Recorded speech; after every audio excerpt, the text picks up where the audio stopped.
Hey guys, resting in bed here. It's about wow, it's 7:10. Um, there was another open house today. Um, just not not wanting to sell, but it's happening. It's happening. Yeah. Um, I did some ride sharing because there was nothing else to do, and I I ended up in the North Shore and ended up taking a rider out to from Huntington to Babylon. Uh, I just remember feeling nervous because there's just so many cars on the road. There's so many cars on the road, and I just, you got people trying to speed and everything, and it's just me. I'm going to post it. It's too scary for me to, it's high stress when you're on the highway and somebody's pushing past you or pushing into you, uh, you know, and you got a rider with you with their kid. It's scary. It's just scary. Um, and if you don't know the area, that's even more scary because you're just like, oh, what if somebody comes up behind this road? You got to read the road, of course, but sometimes you don't know an area, and it's just you don't know where the turns are, or if you know, or if you're in the right lane, etc. So, fortunately, everything worked out.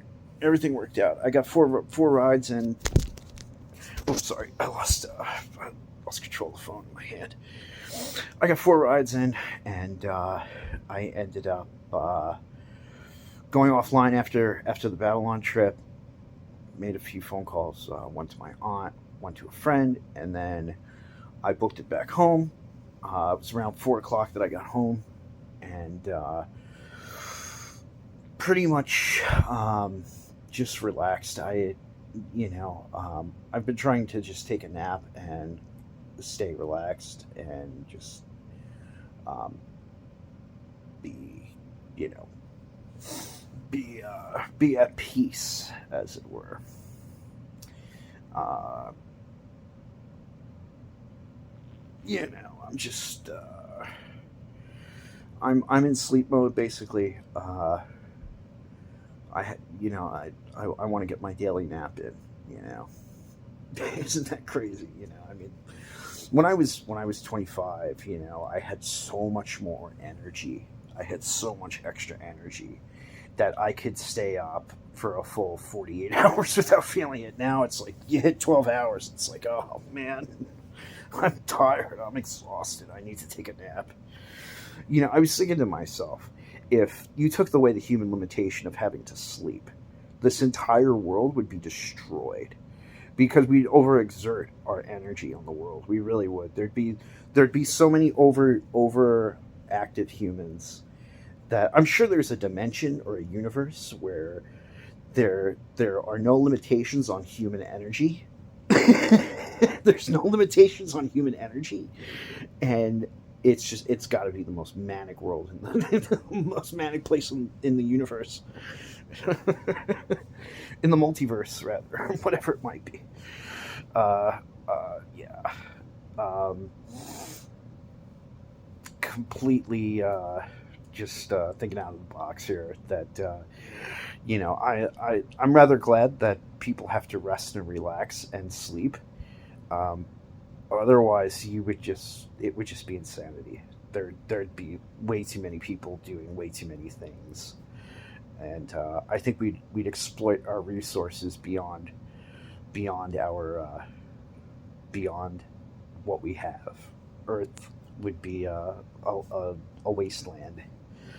Um, you know.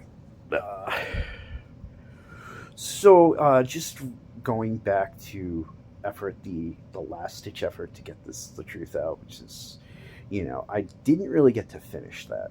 I didn't really get to finish telling the story and um, getting out as much information as I can about the memory management system, um, my theory, my time displacement theory, um, the various things that have happened to me in my mental health history. Um, there's just so much stuff to go over that I don't. Sometimes it's hard to know where to start.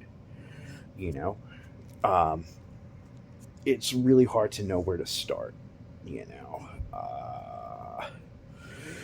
So, I think an interesting thing about the management system would be the forward moments it indicated.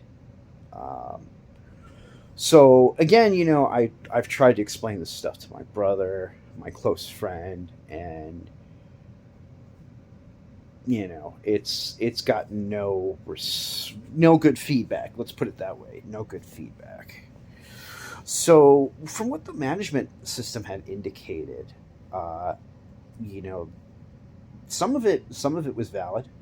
Some of it was validated. The stock picks were validated. Uh, the stock picks were validated. The what do you call it? The second quarantine was not. It was not validated. It was supposed to be in March of 2022, I believe, and that never happened. There was no second quarantine, so that was invalidated. Uh, that does not mean to say that they will not quarantine again. They may do that. Um, yeah, they may do that. Who knows? Um, there were other things about the management system, the imagery that it put on display. Um, so, so like, you know, there's a legal thing with time travel is that once it's invented, it's like the internet, in its early days. It's a free for all, where you go with it and when you go is not a there's no legally binding contract that says you can't time travel into the past. There's nothing like that yet. And I hope to God that the day of its discovery and invention, they don't decide, well, there's a legally binding contract that says you can't time travel into the past, my friend. I mean, you're breaking the law. I really hope they don't do that. And I think, people will do it anyway. Um, I'm sure in the future there probably is a legally binding contract, which is why I haven't been visited by time travelers, or why Stephen Hawking wasn't visited by time travelers. There's probably a legally binding contract when you are licensed to use a time traveling watch, that says unless specifically instructed or uh, you know uh, licensed to do so, you cannot time travel into the past. There probably is a legal restriction on it. So the chain of events that that I'm going to go over, um, I without going into too much detail, there has to be some personal um, involvement in my. There has to be involvement in my own life for this technology to develop at all. Because I know we have the quantum computing revolution is right around the corner, but the capabilities of the technology are not fully appreciated yet. Um, I want to know how a quantum computer would translate the Schrodinger equation. What would it look like to a quantum computer? What would be the answer to a quantum computer? What would that look like? Um, I don't know the I know the wording of the Schrodinger equation, but I don't understand the math at all. I don't understand the math at all. Even if I looked at it and saw the E equals et cetera, I still wouldn't understand what the math meant. Um, you know, but a quantum computer might, and Um, what would it do with that information? That's what I'd want to know. Yeah, that's what I'd want to know. In order for us to be able to access a moment in time where it is both going forward and backward simultaneously, a neutral second, it might be the world's longest second ever. You know, uh, wherever that moment in time is positioned, it.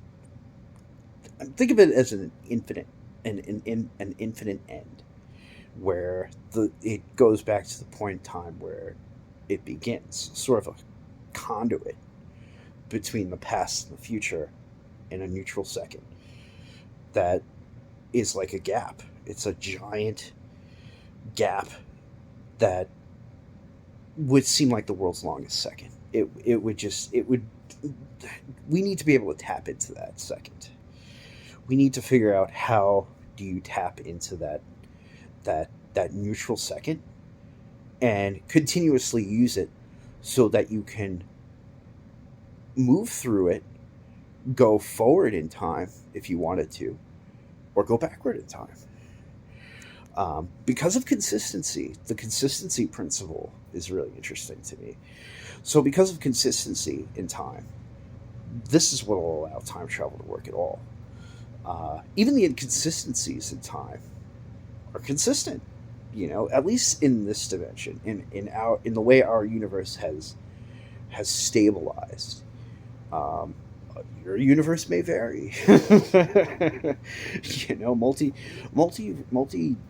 verses or other other dimensions might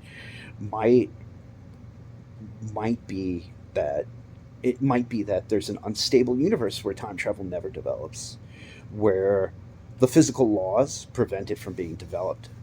Um, you know, then again, there might be a universe where time is completely completely neutral. You know, it never moves.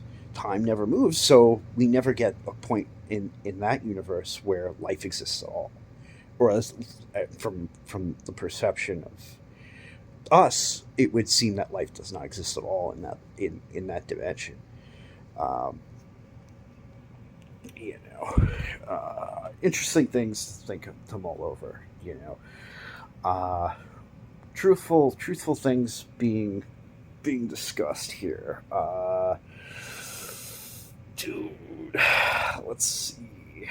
Uh, yeah, I don't know. I'm just thinking back to the last couple of months, and they've been really good to me.